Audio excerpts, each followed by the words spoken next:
Hi everyone, आज हम लोग करंट अफेयर के साथ स्टैटिक जीके को देखेंगे। So let's get started without any further delay. Bharat और ग्रीस हेलेनिक नौसेना का पहला द्विपक्षीय अभ्यास कहाँ पे किया है? तो भारतीय नौसेना और ग्रीस की हेलेनिक नौसेना ने भूमध्य सागर में पहला द्विपक्षीय समुद्री अभ्यास सफलतापूर्वक संपन्न किया है। यह अभ्यास 2 चरणों में हुआ। पहला बंदरगाह चरण और दूसरा समुद्री चरण में हुआ। भारत का प्रतिनिधित्व की बात करते हैं, इस अभ्यास में भारत की ओर से आईएनएस त्रिकंद नामक जहाज ने नेतृत्व किया है। कुछ एक्स्ट्रा जानकारी की बात करते हैं, ग्रीस की राजधानी एथेंस है। 1896 में पहले आधुनिक ओलंपिक खेल का आयोजन एथेंस में ही हुआ था। भूमध्य सागर की कुंजी, जिसे की ऑफ मेडिटेरेनियन सी बोलते हैं, किसे बोलते हैं? जिब्राल्टर जल संधि को बोलते हैं। भूमध्य सागर का प्रकाश स्तंभ किसको बोलते हैं? स्ट्राम्बोली ज्वालामुखी को बोलते हैं। आ जाते हैं दूसरे पॉइंट पे, मोरक्को में पहला भारतीय रक्षा विनिर्माण संयंत्र की। आत्मनिर्भर भारत पहल के तहत भारत का पहला विदेशी रक्षा विनिर्माण संयंत्र मोरक्को में स्थापित किया जाएगा। इसका शुभारंभ भारत के रक्षा मंत्री श्री राजनाथ सिंह करेंगे। उद्देश्य क्या है? इसका उद्देश्य भारत और अफ्रीका के बीच में रक्षा सहयोग को बढ़ावा देना।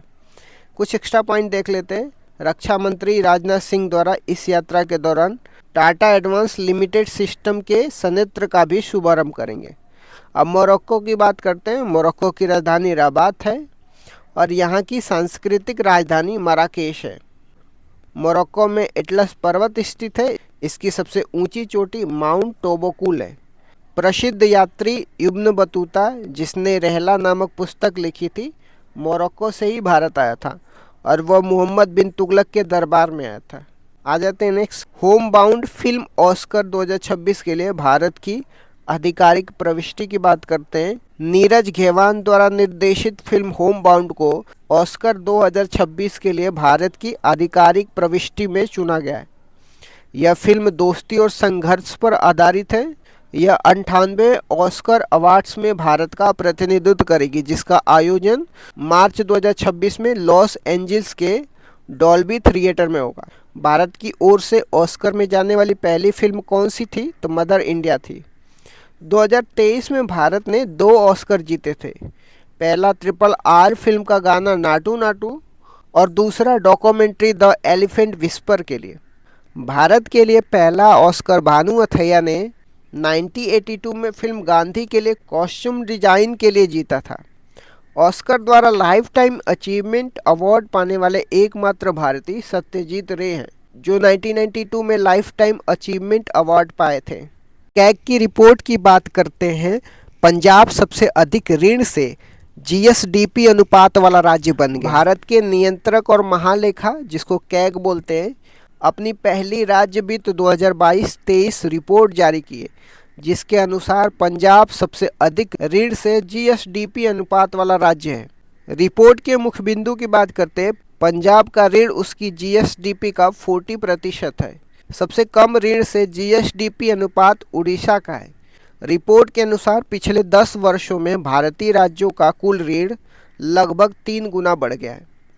अतिरिक्त बात करते हैं कैग की। कैग का उल्लेख हमारे संविधान में अनुच्छेद 148 से 151 में है। भारत के पहले कैग वी नरहरि राव थे और वर्तमान में संजय मूर्ति हैं। अभिनेता मोहनलाल को दादा साहब फाल्के पुरस्कार की बात करते हैं। मलयालम फिल्म उद्योग के सुपरस्टार अभिनेता मोहनलाल को 2023 के लिए प्रतिष्ठित दादा साहब फाल्के पुरस्कार से सम्मानित किया जाएगा। यह पुरस्कार भारतीय सिनेमा का सर्वोच्च पुरस्कार है। मोहनलाल को 2019 में पद्म भूषण भी मिल चुका है। एक्स्ट्रा पॉइंट की बात करते हैं। पिछली बार यह पुरस्कार मिथुन चक्रवर्ती को मिला था। यह पुरस्कार पहली बार 1969 में देविका रानी को मिला था। दादा साहब फाल्के, जिसको डी गोविंद फाल्के बोलते हैं, को भारतीय सिनेमा का जनक कहा जाता है, जिन्होंने 1913 में भारत की पहली फीचर फिल्म राजा हरिश्चंद्र बनाई थी। कुछ इम्पोर्टेंट महत्वपूर्ण करंट अफेयर की बात करते हैं। T20 में 100 विकेट, अर्शदीप सिंह ने T20 में सबसे तेज 100 विकेट लेने वाले पहले भारतीय गेंदबाज बन गए। फ़ोन पे को मंजूरी की बात करते हैं। आरबीआई ने फोन पे को ऑनलाइन भुगतान अग्रीमेंट के रूप में काम करने की अंतिम मंजूरी दे दी, जिससे छोटे उद्यमियों को तेज भुगतान की सुविधाएं मिलेगी। आनंद कुमार ने जीता स्वर्ण। चीन में हुई विश्व स्पीड स्केटिंग चैंपियनशिप में आनंद कुमार वेल कुमार ने 42 किलोमीटर मैराथन में स्वर्ण पदक जीता है। ऐसा करने वाले वो पहले भारतीय। प्रोजेक्ट विजय की बात करते हैं। सीमा सड़क संगठन, जिसको बीआरओ बोलते हैं, कि प्रोजेक्ट विजय कारगिल लद्दाख क्षेत्र में अपने 15 साल पूरे किए।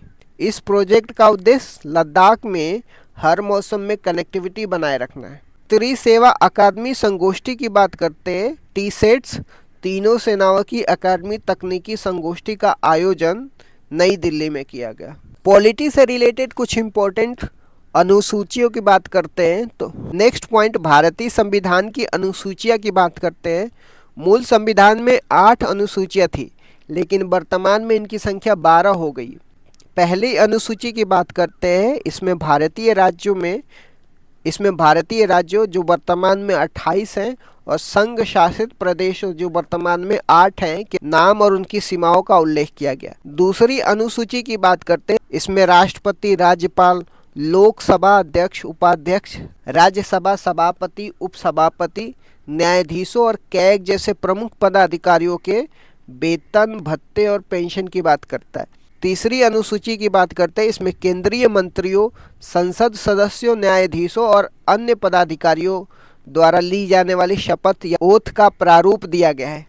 चौथी अनुसूची में इसमें राज्यों और संघ शासित प्रदेशों के लिए राज्यसभा में सीटों का आवंटन किया गया। पांचवी अनुसूची में इसमें अनुसूचित क्षेत्रों और अनुसूचित जनजाति के प्रशासन और नियंत्रण से संबंधित प्रावधान दिया गया। छठवीं अनुसूची में इसमें असम, मेघालय, त्रिपुरा, मिजोरम राज्यों के जनजातीय क्षेत्रों के प्रशासन के बारे में विशेष उपबंध दिया गया है।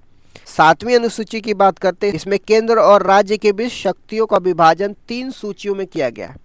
पहला संघ सूची, जिसको यूनियन लिस्ट बोलते हैं। इसमें 100 विषय हैं। पहले 97 विषय थे जिन पर केवल संसद कानून बना सकती है। राज्य सूची की बात करते हैं, जिसको स्टेट लिस्ट बोलते हैं। इसमें 61 विषय हैं।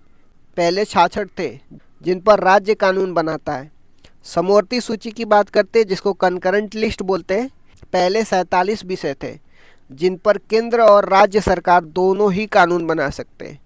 तो केंद्र और राज्य के बीच में शक्तियों का विभाजन कौन सी अनुसूची में दिया गया? 7वीं अनुसूची में दिया गया। 8वीं अनुसूची की बात करते हैं। इसमें संविधान द्वारा मान्यता प्राप्त 22 भाषाओं का सूची है। मूल रूप से 14 भाषाएं थी। सिंधी को 21वां संविधान संशोधन करके 1967 में जोड़ा गया था। कोंकणी, मणिपुर और नेपाली को 71वें संविधान संशोधन करके 1992 में जोड़ा गया था।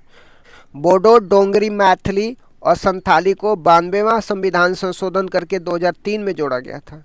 आ जाते हैं 9वीं अनुसूची के बारे में। इसमें पहले संविधान संशोधन 1951 द्वारा जोड़ा गया था। इसका उद्देश्य भूमि सुधार और जमींदारी उन्मूलन से संबंधित कानूनों को न्यायिक समीक्षा से बाहर रखना था। 10वीं अनुसूची की बात करते हैं। 52वें संविधान संशोधन 1985 द्वारा जोड़ा गया था। इसमें दल बदल विरोधी कानून, जिसको एंटी डिफेक्शन लॉ से संबंधित प्रावधान दिया गया। 11वीं अनुसूची में 73वें संविधान संशोधन 1992 द्वारा जोड़ा गया था। इसमें पंचायतों की शक्तियों और जिम्मेदारियों से संबंधित 29 विषय हैं। 12वीं अनुसूची की बात करते हैं। इसे 74वें संविधान संशोधन 1992 द्वारा जोड़ा गया था। इसमें नगर पालिकाओं की शक्तियों और जिम्मेदारियों से संबंधित 18 विषय दिए गए। तो इस तरीके से मैंने कुछ इंपॉर्टेंट करंट अफेयर के साथ स्टैटिक जीके को डिस्कस कर दिया। Thank you so much guys, keep loving, keep supporting, bye bye, see you.